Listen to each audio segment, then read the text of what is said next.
Here we are.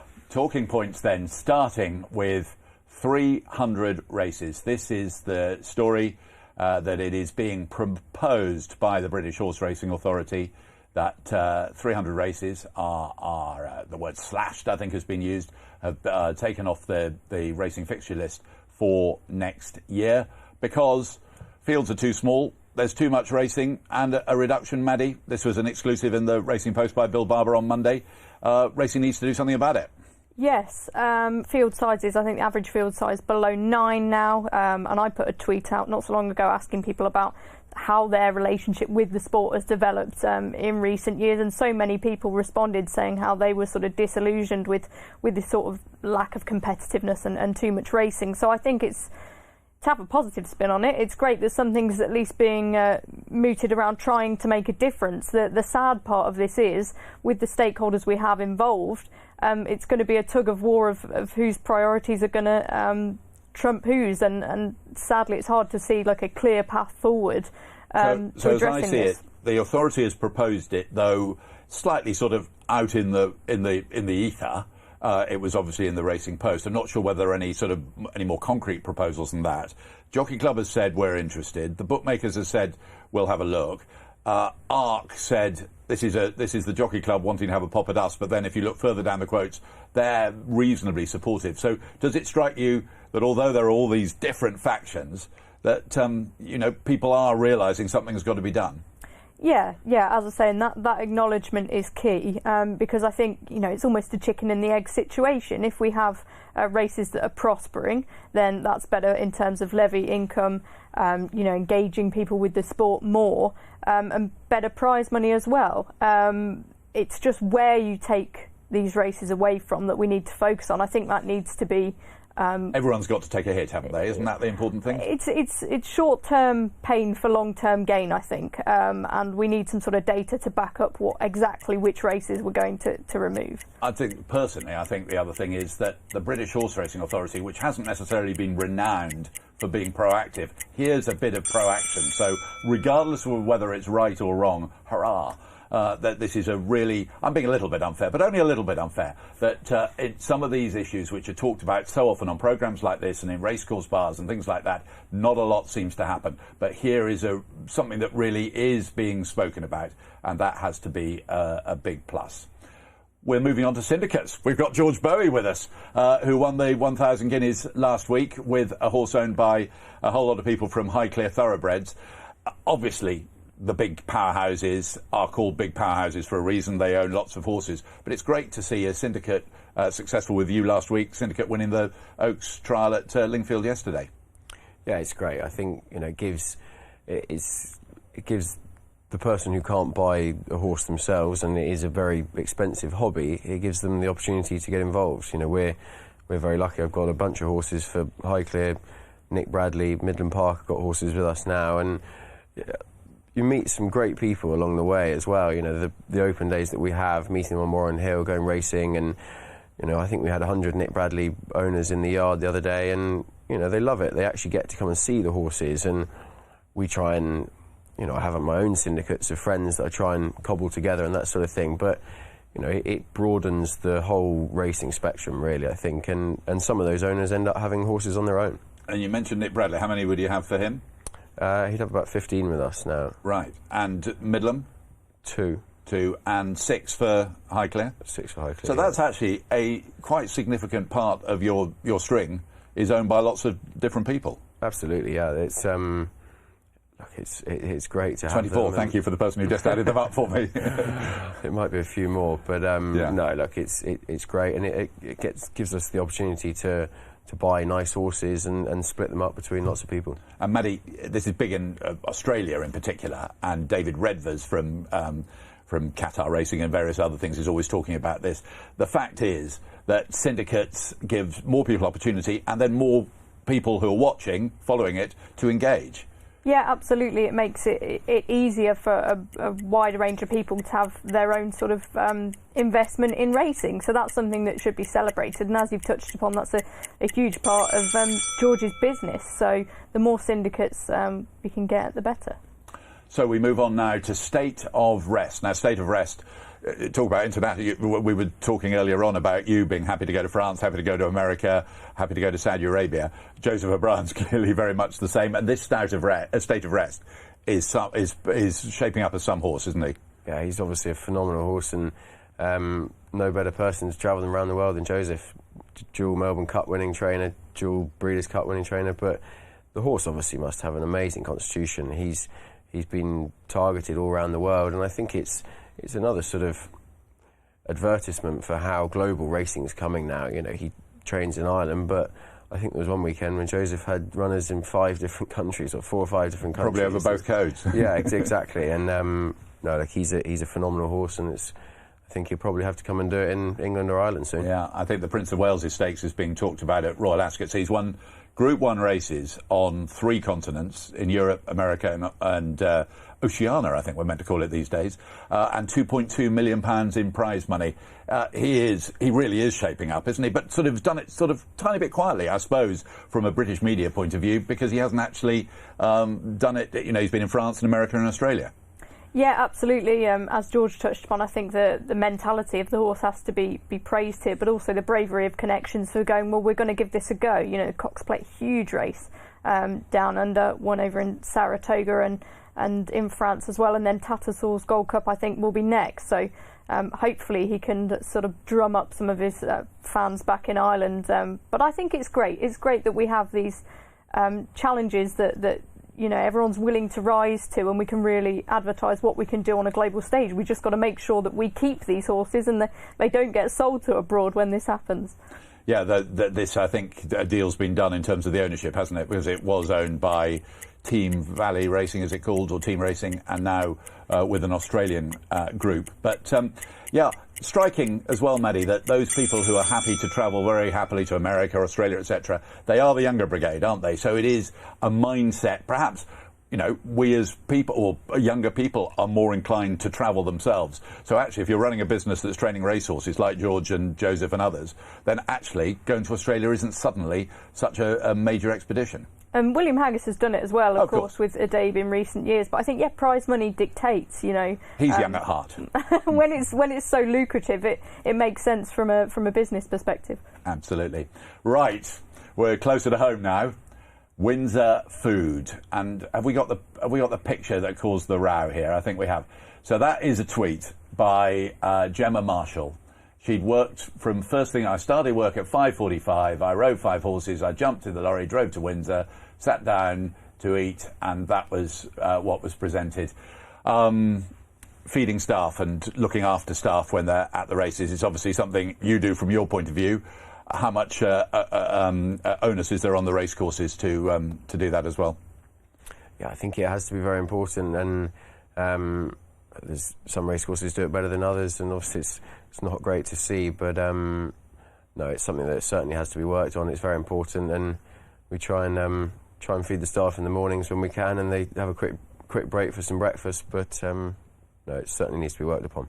What are your thoughts on seeing that picture in Windsor? Well, let's food in general on racecourses. Obviously, Windsor have taken a bit of a hit on this one.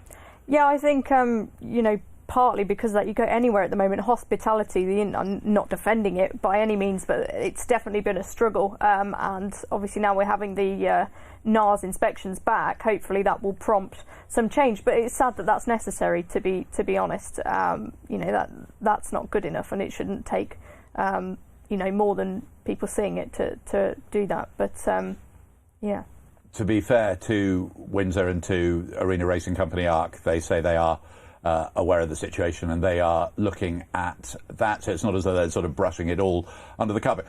This is called Talking Points, and I won't be thanked for saying what I'm about to say, but in terms of people going to work, you know, if you go to work in a bank, or you go to work at RTV, or you go to work in a shop, you're not fed by your employer. This is just me probably about to be blanked at the next 10 race meetings I go to. But you know, do we expect quite a lot? Do you think from the race courses? Obviously, owners and trainers are entertained; they're the clients. But some other people? I think standards can fall down on that respect too from time to time. So just in general, better needs to be done. I think. I don't know what your view on it is, George. Well, you obviously you would you'd in terms of your staff, you'd love to see them done well. But it just strikes me that if you're going to look after people, and obviously they're going to, you've got to do it well. But is there a bit more onus on looking after than perhaps, are we a bit expectant on these occasions? I think when you're talking as well accommodation, if you've got stable staff staying somewhere, well, that's different. That's a very, that's not a lot to ask. And they live a very demanding lifestyle. So if you are getting up at 4 a.m. and a lot of stable staff, they have to stay down to a certain weight. They're very active. That also feeds into it. Excellent. So, and I'm not trying to get myself banned from or sort of shunned on every racecourse in the country, but these are talking points, and so I just thought I'd throw that into the mix. Next up, Her Majesty, and Her Majesty will be at Epsom on Derby Day, we hope. That's definitely the plan at the moment, and the big dream was she'd have a big runner in the Epsom Derby, but that's not going to happen, Maddie. Yeah, Reach for the Moon, the vibes hadn't been particularly strong, and it looks like he's not going to make the race now. But as you touched on, hopefully we'll see him at Royal Ascot in the other Derby there, I suppose you can say, which is clearly very close to Her Majesty. But yeah, it's interesting. I was talking to my taxi driver on the way in this morning about the Derby and its relevance and how it moved to a Saturday, and he sort of said, well, he must have had a view, a taxi driver. So yeah, we were just having a chat about that, and it would have been great for the race to have a representative from the Queen. I think it would have been a great story, but I'm sure there'll be plenty of others. And hopefully other royal runners at Epsom. It is 2 days. I love the fact that the Derby, as it was 10 years ago, the Derby, it's the Derby, it's horse racing's flat racing's most famous event, is actually part of the official celebrations. That tells you a lot about the Queen and her love and her patronage of this sport, doesn't it? I think it does. It's she's obviously been a massive supporter for decades and decades, and sadly not quite won it yet, but hopefully in years to come she will. And then I think the plan is, as the Gosden says, the plan is to aim for Royal Ascot with Reach for the Moon. I believe so, but obviously with these things, you see it with Luxembourg. We don't know if he's going to make the race. These things change all the time, and Inspiral, another horse that was well touted for a classic. George would be happy that she didn't turn up. Well, but the royal thing. One can't really, other people say, is it really, to me, when I say I like racing, they say, they like football or they like tennis or whatever. And people just can't quite comprehend. She is just so much the centre of it all. It's not just some ceremonial thing, is it? It is, what's so striking is she just loves it. Yeah, she does. And she's obviously bred horses for a long time and been a very successful racehorse for her. And no, it's the crown on it, her being there, and the place we all want to win. Fingers crossed Her Majesty will be at Epsom on that first Saturday in June. It is the 4th of June, I think, isn't it? And Racing TV clearly will be there on the Friday and the Saturday, Oaks and the Derby, and so much more. The Dash, great race as well at Epsom at the beginning of June. Right, what's next? Coolmore versus Godolphin. Right, Maddie, Coolmore versus Godolphin. Godolphin had a good Newmarket, but then Coolmore came sweeping into Chester. Yeah, they have. It's going to be really interesting over the next couple of seasons to see how Coolmore do, particularly now they don't have the superpower that is Galileo to rely on. It seems like Godolphin are really thriving under, Charlie Appleby and Saeed bin Saror. But those pedigrees great are something... to see Saeed getting into his stride this weekend. Yeah, exactly. And, great to see this competition. We want the big superpowers challenge each other, but we also want smaller trainers and new stories coming through as well, which is hopefully what we're going to get at Epsom this year. And they're called the superpowers for a reason. Do you think, you talk to people outside the sport, when it is mainly the two shades of blue, Godolphin against Coolmore, and although there are lots of honourable exceptions, does that make it boring, or does it take some of the gloss off the narrative of the season? I think so. I don't wish to tarnish the achievements of people like Aidan O'Brien. No, it's and not their Charlie fault. They're brilliant. Yes, but I think, you know, if we can spread out these horses, if they are in different hands, if we've got different stories to tell, then that's going to be easier for us to promote for sure. So once it was Godolphin, then it was Coolmore, and now Godolphin right back. That must be really, with you on your doorstep in Newmarket, that must be a really striking thing. Yeah, I think it's a, you know, people are talking the changing of the guard, and then Aidan does what they did last week at Chester. I actually think it's very healthy, the pair of them fighting against each other. It would be fascinating to see the next 5 years with Dubawi sort of coming to the top alongside Frankel, and, you know, Godolphin have been very active buying other stallions going forward, you know, yearlings by other stallions, and I think that's a huge, you know, compliment to them why they're so good at the moment. And when you're on the heath and they come over the brow of the hill, do you wonder whether the string's ever going to stop sometimes?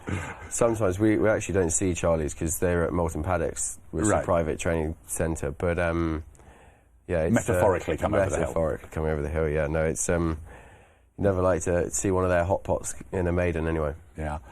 Excellent. So, and our last, the Sunday Series, which starts today, is the final one of our talking points today. So the Sunday Series started last year. I think people were a bit sceptical about whether late Sunday afternoon trying to capture a different television audience would work. It did work last year, and it's back. Yeah, it's back. I think it's these sort of initiatives are great for trainers, owners, jockeys. Just looking at some of the bonuses a couple of days ago, it's amazing what Sky Bet are putting on. If you can find the right horses to rack up a sequence, or, you know, I think for the jockeys you can win 100 grand if you win 7 races. Yeah, the bonuses. Have you read through all the bonuses? There's a trainer's bonus. There's a trainer's one there. Sadly, I bet you know the exact details of that one. Sadly, we're not represented this week, but we'll be looking to find horses for it. You know, I think where there's good pots, we'll be certainly trying to go and certainly supporting the Sunday Series. Anyway. And this continues, this Sunday Series. It's Hamilton today, then York, Musselburgh, Pontefract, Haydock and Sandown. Because actually, from your point of view in Newmarket, Hamilton, Musselburgh are quite a long way away, aren't they? But so you'll be able to have a go at the southern ones. Yeah, I think, you know, if we had the right horse, we'd be off to Hamilton today, but we don't. And yeah, the Sandowns and the slightly local tracks make it a bit more affordable for the owners. And although they're racing for better prize money, it's still quite a level of commitment with your staff. You know, it's a 2 or 3 day trip sometimes going up to those places, depending on when it's an evening race. You know, they obviously have to stay over and then they miss the next day. And but yeah, we'll be trying to find runners where we can. Quickly, few seconds. How many have we got? 27 seconds on the Sunday Series. Yeah, I think it's fantastic, and we're going to see that development, obviously, with more races taking part this year. And I think it's an opportunity that's really been made the best of, and I hope we can see the progress with it. Great prize money, hopefully equals competitive racing, which is what we all want to see. Excellent. So the Sunday Series, which starts for 2022 at Hamilton today. I was looking through the list of runners, Jim Goldie with a couple of interesting contenders, I think. Anyway, I shall be watching on RTV later on to find out exactly how they and all the runners at Hamilton get on. Tom is at Hamilton to present all the coverage later on in the day. At which point, we've run out of talking points. We were going to have dress codes as well, so we haven't been able to hear the story about George trying to get into a very well-known racecourse and not wearing a tie and being sent away, or indeed me trying to get into Thirsk and being sent to Tesco's to buy a tie. But anyway, those are both stories for another day. I'll have to thank you, George. Thank you very much indeed for coming in today. We've certainly got our money's worth. How long have you been? You've been here an hour and 3/4. We've certainly got our money's worth out of you. No, it's great to be here, and thank you for having me. And hopefully we'll be in again soon if we have another big winner. Well, yeah, and best of luck in France in 7 days' time.